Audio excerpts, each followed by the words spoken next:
बज्जा और हमारे आ गए इनके दूसरे खेत पर जहाँ इनने बोई है पपीता की खेती। इनने पहली साल पपीता की, अब इनके बारे में जानकारी ले रहे। देखो भाई, बताओ भाई। नमस्कार किसान भाइयों, मैं सोनू पटेल स्वागत करता हूं। और आज हम यहां पे चर्चा करने वाले हैं जो पपाया की फार्मिंग है वो किस तरीके से की जाती है। जो पूरी जानकारी A to Z हम आपको सब प्रोवाइड करेंगे। तो पहले तो आप किसान भाइयों को ये बगीचा ऊपर से ऐसा दिखा दीजिए कितनी जगह में लगा हुआ है, और ऊपर कीजिए कैमरामैन।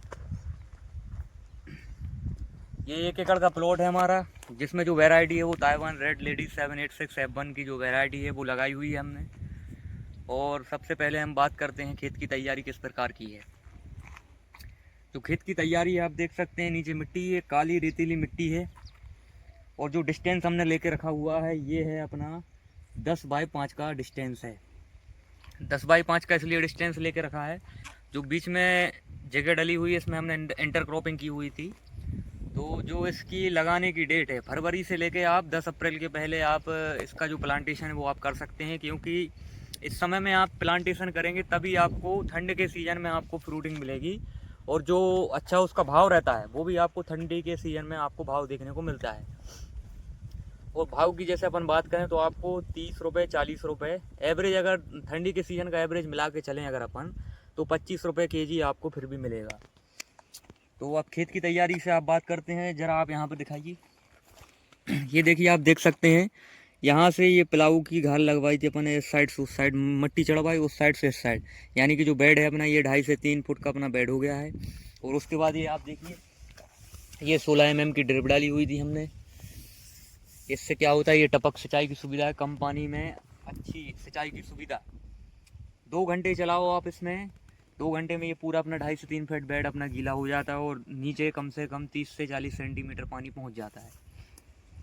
ड्रिप सिंचाई की बात हो गई। अब दूसरी बात करते हैं प्लांटेशन। बेड बन गया, ड्रिप लग गया, अब प्लांटेशन कैसे करना चाहिए।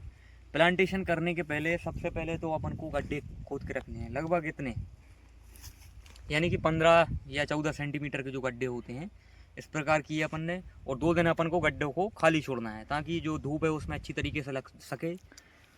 और उसके बाद देसी गोबर की खाद लेंगे हम थोड़ी थोड़ी मात्रा में, जितना अपना पेड़ का आकार है उतनी उतनी मात्रा में अपन देसी गोबर की खाद लेंगे। उसमें ट्राइकोडर्मा मिलाएंगे। ट्राइकोडर्मा से ये होता है कि जो गोबर की खाद में बैक्टीरिया रहते हैं जो मतलब अपने पौधे को नुकसान पहुंचा सकते हैं, उसको वो ख़त्म कर देगा।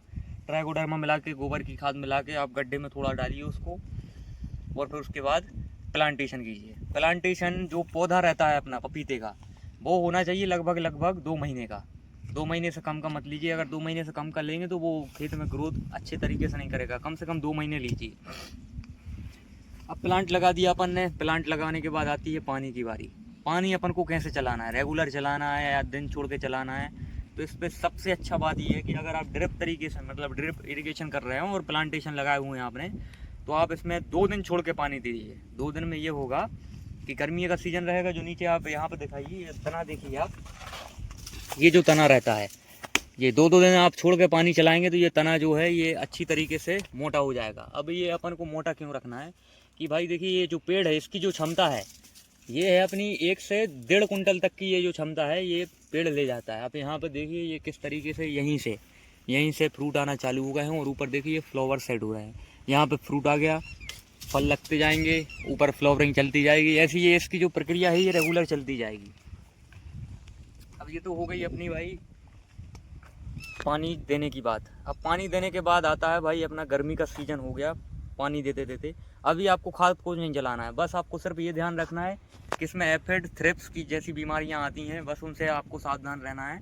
बीच में जो अपन इंटर क्रॉपिंग करते हैं, जैसे चिमरी लगाई हुई थी मैंने, खरबूजा लगाया था, तो उसमें जो सफ़ेद माहू रहती है वो ज़्यादा आती है, तो उससे अपने पपीते को भी प्रभाव पड़ता है। इसलिए समय समय पर आप उसकी इंटर क्रॉपिंग जो अपन करते हैं उसका भी ध्यान रखिए। रेगुलर दवाई का स्प्रे कीजिए उसमें, ताकि पपीते को बीमारी ना आ पाए। और 2-3 हफ्तों में एक बार पपीता का निरीक्षण करके आप उसमें भी अपन स्प्रे कर सकते हैं। और बरसात तक 2 महीने तक तो अपना ये हो गया, ठीक है। 2 महीने बाद आ जाती है अपनी बरसात। बरसात आने से पहले आप एक बार देख लीजिए अच्छी, मतलब बेड अच्छी तरीके से बने हुए हैं कि नहीं बने हुए हैं। आप उस पर एक बार अच्छे से मिट्टी चढ़ा दीजिए अगर कहीं पर कोई दिक्कत है तो। सोनू भाई, आप एक बात और बताई दी आपने पंजाब पहले मिले थे जी, कि इससे 1 एकड़ में आपने मतलब बहुत ही कम जगह में 1 एकड़ के बाद में बेड भी छोड़े हैं, तो इसमें कितने का प्रॉफिट की उम्मीद है अपने? मतलब जो पूरा प्लाट लगा हुआ है, पूरा पपीते प्लाट का। पे कितना बच जाएगा? 1 एकड़ में प्लाट बनाकर कोई बोए तो कितने बच जाएंगे अपन को पैसे? पैसे की तो देखिए ऐसा है कि ये जो पूरा प्लांटेशन किया हुआ है हमने, इसकी जो मतलब शुरू से लेके आखिरी तक की जैसे खर्चे की बात करें हम, तो भाई प्लांट का खर्चा है, एक प्लांट पड़ता है अपन को 35 रुपये का। 1 एकड़ में हमने कम पौधे लगाए हुए हैं, डिस्टेंस ज़्यादा लिया है इसलिए 650 से 700 पौधे हैं हमारे। तो 35 रुपये के हिसाब से 700 पौधे का वो जोड़ दीजिए आप, और उसके बाद ये दवाई मवाई का सब उर्वरक मिला के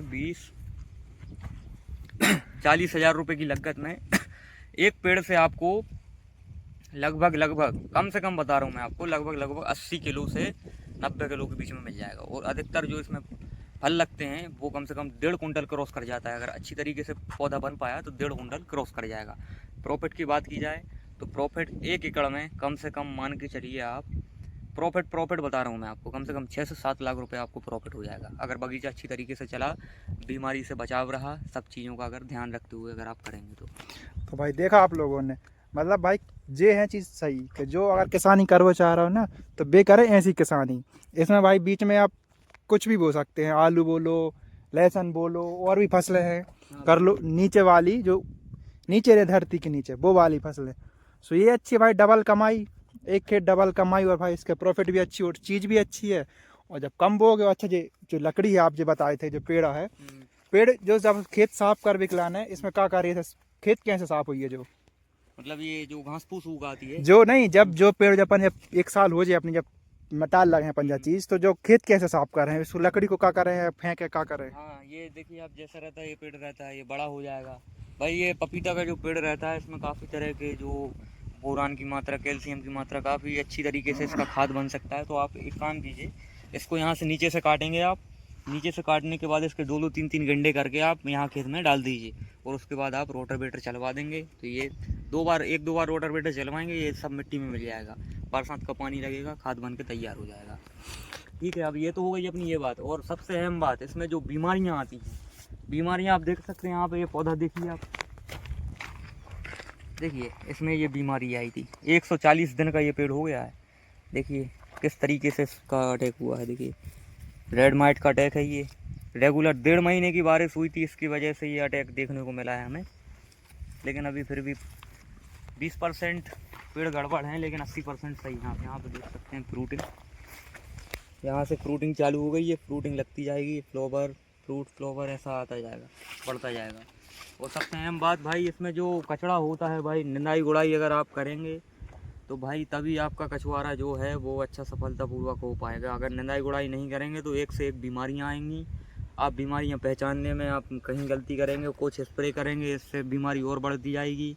इसलिए जब भी कभी भी पपीते की खेती करें तो किसी का गाइडेंस लेना ज़रूरी है भाई, कोई ना कोई ऊपर होना चाहिए। अब जैसे मेरे ऊपर डॉक्टर विवेक शर्मा है जहांगीर नर्सरी बड़ारा से, तो वो मुझे गाइडेंस देते हैं भाई ऐसा ऐसा करना है, और वहीं से मतलब पौधे लेना है, सब बातें A to Z बिल्कुल फुल जानकारी प्रोवाइड करेंगे, कैसा क्या शेड्यूल चलाना है, खाद कब देना है, कब नहीं देना है, पूरी A to Z प्रॉपर जानकारी वो आपको बताएंगे।